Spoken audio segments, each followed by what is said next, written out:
Throughout most Pokemon games, there's really only one or two characters that really go through development. And yet, through all these years, none of them have been Shinx, and I'm filing my complaints as we speak!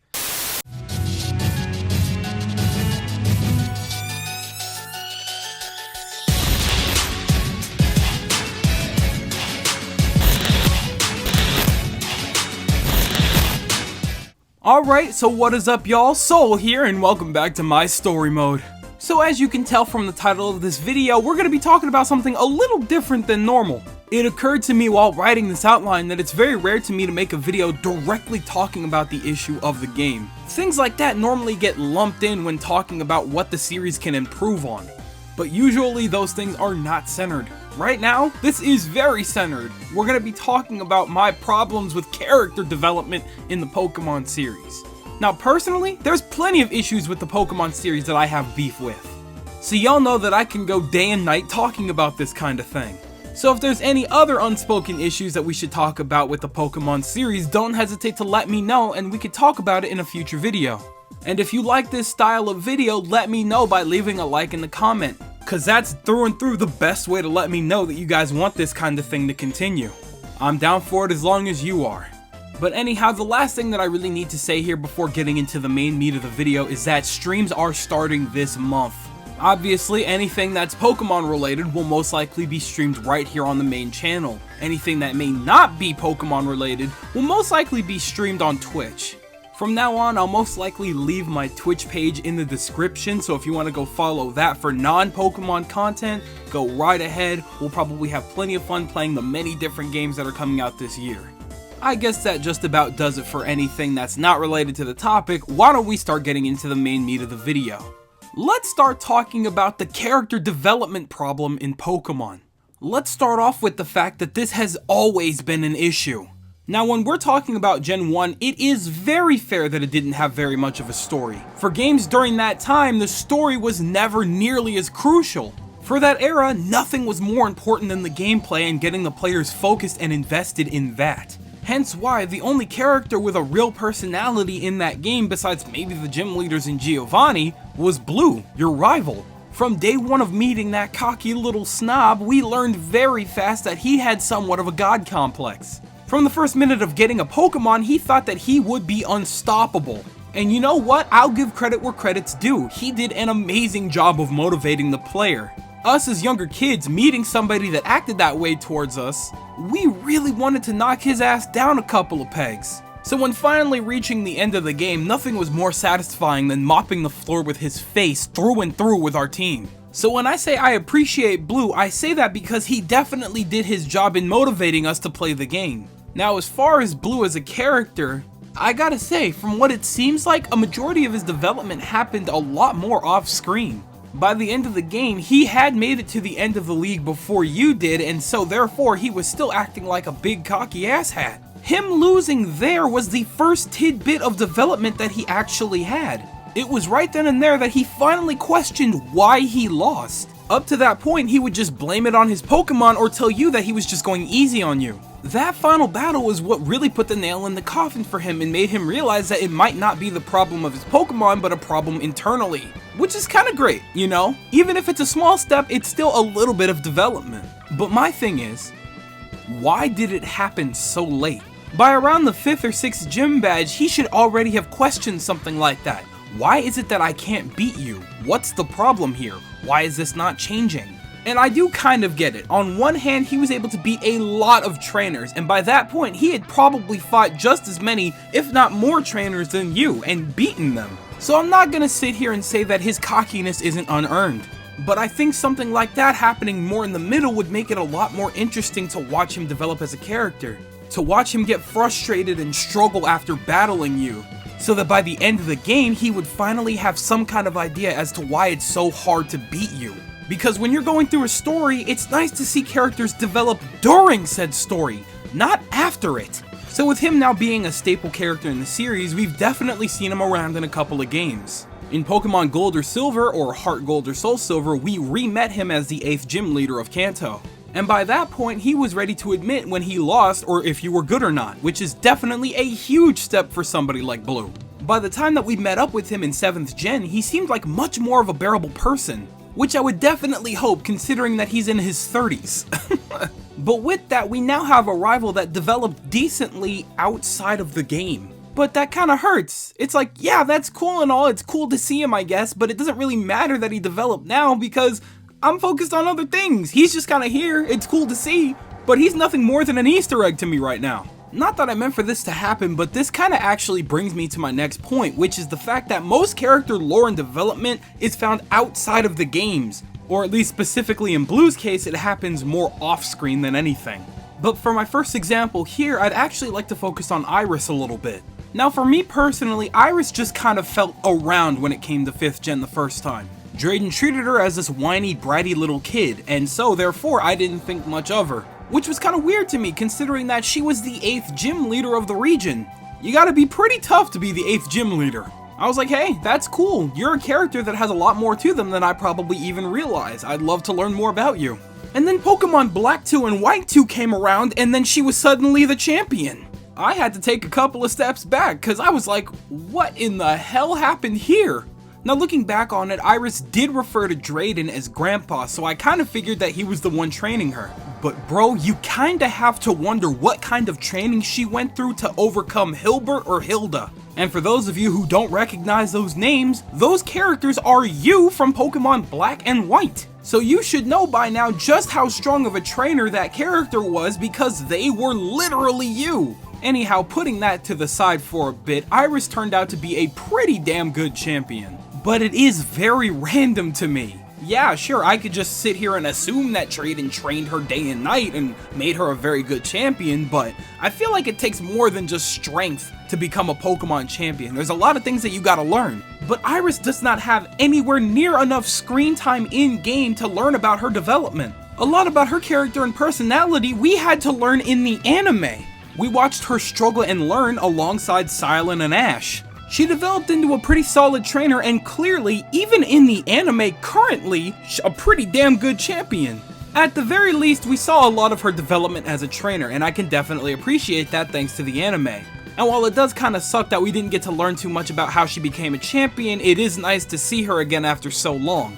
But why is it that the game felt it so necessary to hide this weirdly important character to the game?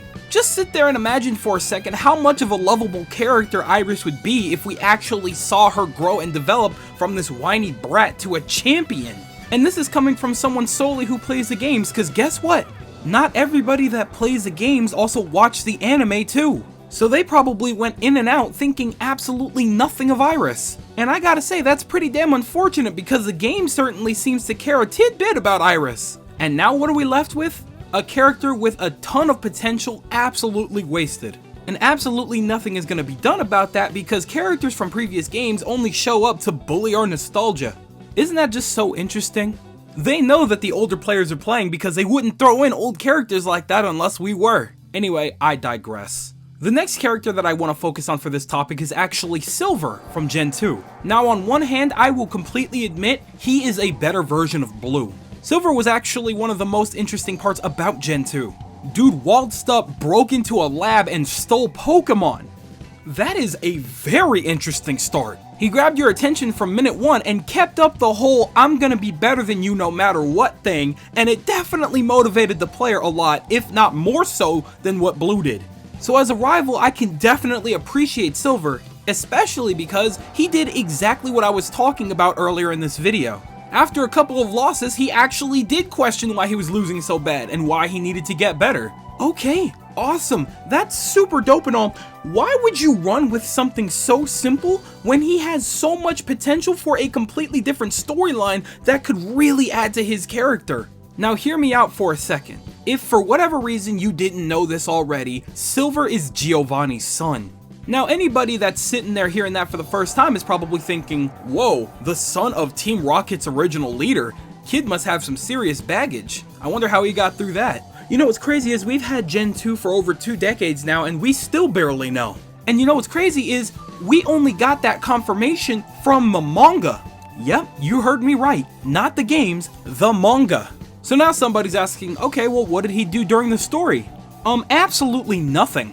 Dude had a very simple goal. He wanted to be the Pokemon champion much like you, so he battled around, got better, but he would always lose to you. Hence why he would eventually develop and realize that you are not losing to him. While battling around, he would definitely battle Team Rocket, or at least the remnants of Team Rocket when they would get in his way, but ultimately he had nothing to do with anything almost. Which is kind of weird because you would think that when your dad's remnants are kind of roaming around causing problems, you would be involved with something like that. You would be around to deal with something like that, or at the very least, you would develop some kind of responsibility and help deal with that situation. But nope, dog farted around in the background and waited for you to get better and still lost to you. It's kind of an amazing feat, really. You would think that somebody as angry and misguided and alone as Silver would probably at least make some kind of attempt to take up the mantle, or at least get pressured into it, considering that his father led the entire operation. Hell, at the very least, maybe some kind of dialogue of all the other remnants bowing down to Silver, considering that he would be the next in line to take over Team Rocket realistically.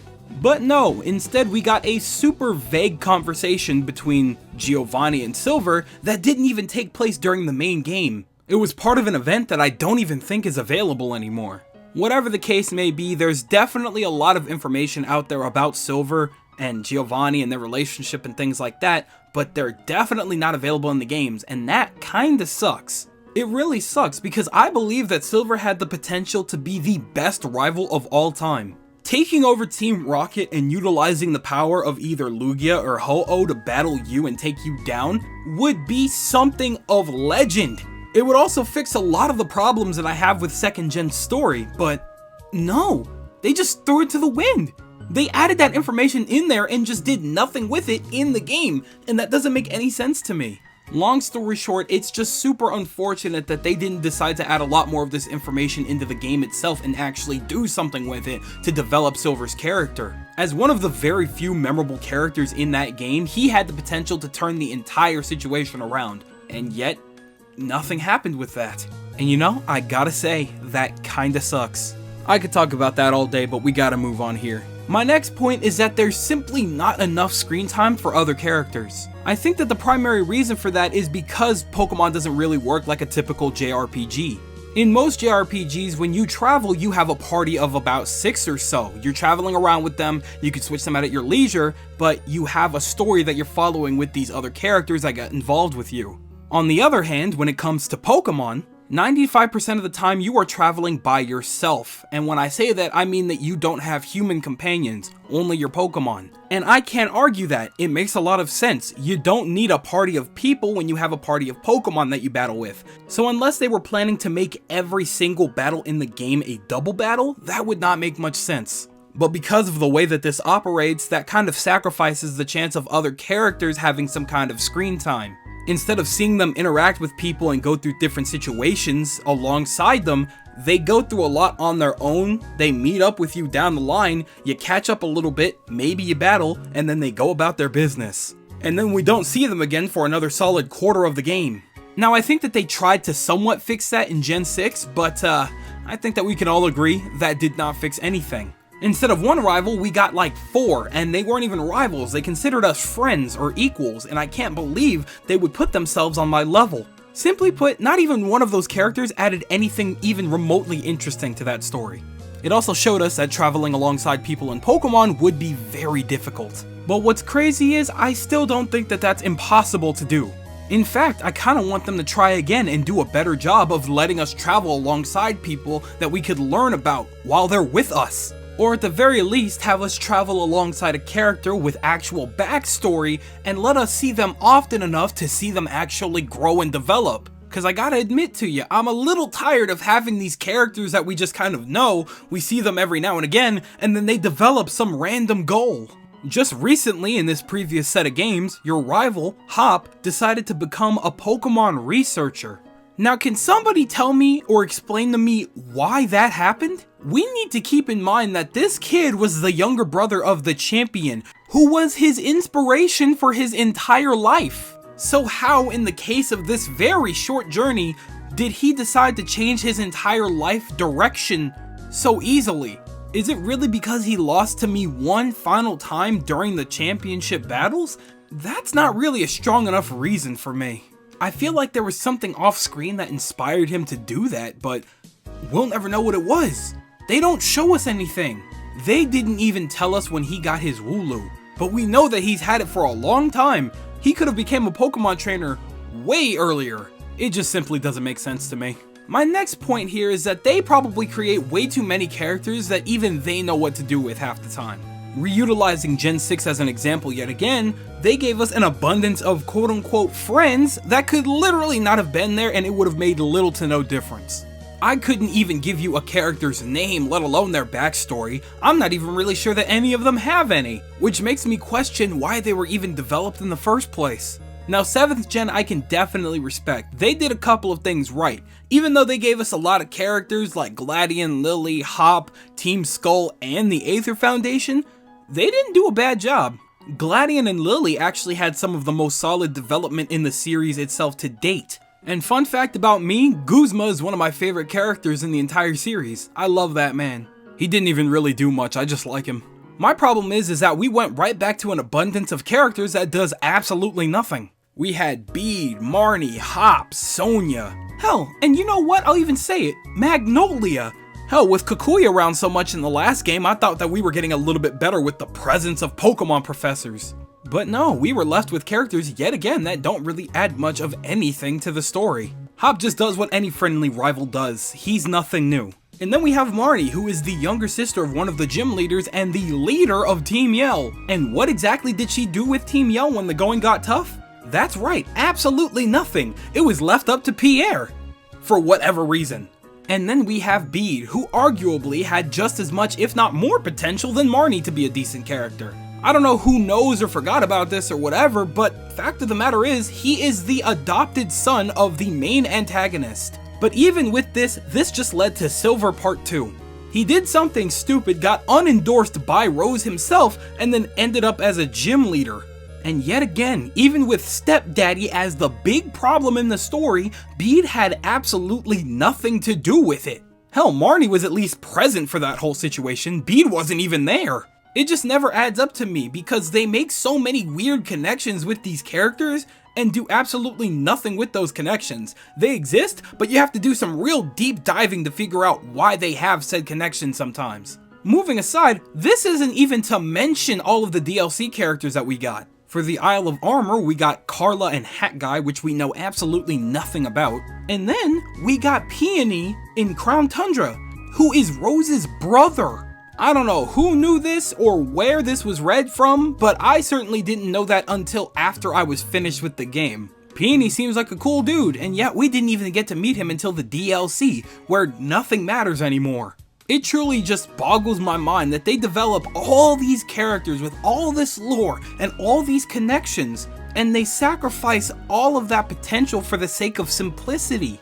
We have way too many characters in the Pokemon universe that we don't even know about because they refuse to give us any lore in the games, and if we find anything outside the games, we have to question if it's canon or not, and that is kinda frustrating. Simply put, at the end of the day, I just can't get behind hiding all of this important information and not utilizing it to make a better story. It's right there. Y'all have the formula. Why are you not using it? So that just about wraps up all of the thoughts that I have regarding the problem with character development in the Pokemon series. So overall, this is not something that I expect to change too much going forward. As an evolving series, I could definitely keep a little bit of hope for things to get a bit better, but I refuse to sit here and choke on said hope. I'll go ahead and keep my expectations low, just like I have been. What worries me though is that even if it does get better for the next generation, there's nothing stopping the generation right after that to go right back downward. Gen 7 was definitely a step up from Gen 6, but good lord was Gen 8 a step down from Gen 7. I'll say it like this, if we go another step down with characters in Gen 9, I will be appalled. Anyhow, the last thing that I want to say is, even writing this outline, I feel like I didn't say enough. I feel like there's still so much more to talk about when it comes to this topic. But I'm not exactly sure what said thing is, so go ahead and let me know if you guys want a part 2 on this, because I'm super down to make it. Just let me know what we should cover next. And while you're at it, let me know what you guys thought about my thoughts on the character development problem. Do you think it's an actual problem? Do you absolutely not think it's a problem? Am I completely wrong and all of these characters are written perfectly? Let me know what you guys think down in the comment section below. You know that I'm always down there. But with that, I'm gonna go ahead and skedaddle on out of here. I want to thank you guys ever so much for watching. I truly do hope you enjoyed. Make sure to drop a like and a comment, and make sure to subscribe for more content just like this. And with that, I'm out. Thanks again, hope you enjoyed, and I'll see you all in the next one. Do me the greatest favor of taking good ass care, and I'll see you all next time.